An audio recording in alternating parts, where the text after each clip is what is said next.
Ayan. Hindi na talaga mga kaidol. Ang lakas talaga ng ulan dito. Hindi na talaga madala. Kaya nagsimuya na lang kami. Oh, oy, ano? Nahulog na mga kaidol yung ano na. Hindi na talaga sayang lang to.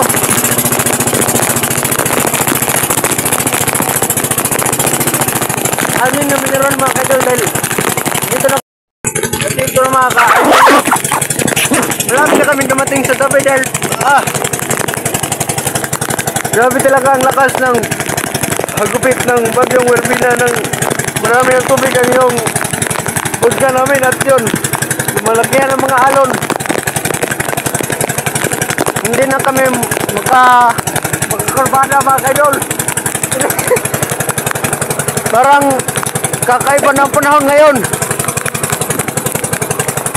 Kaya ito, ang lalaki ng mga alon mga kaidol. Hindi na mabangbang itong mga alon na to.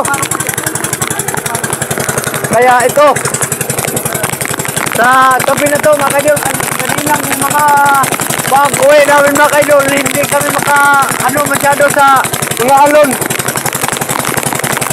At ito na mga kaidol, ito mga naglalaki ang alon na kahit nasa tabi na tayo. Hindi na talaga mabangbang to. Dito lang mga kaidol muli.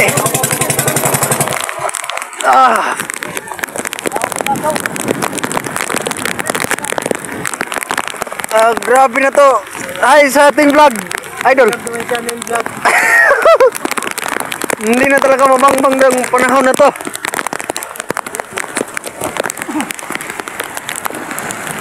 So ngayon mga kaidol, dumating na tayo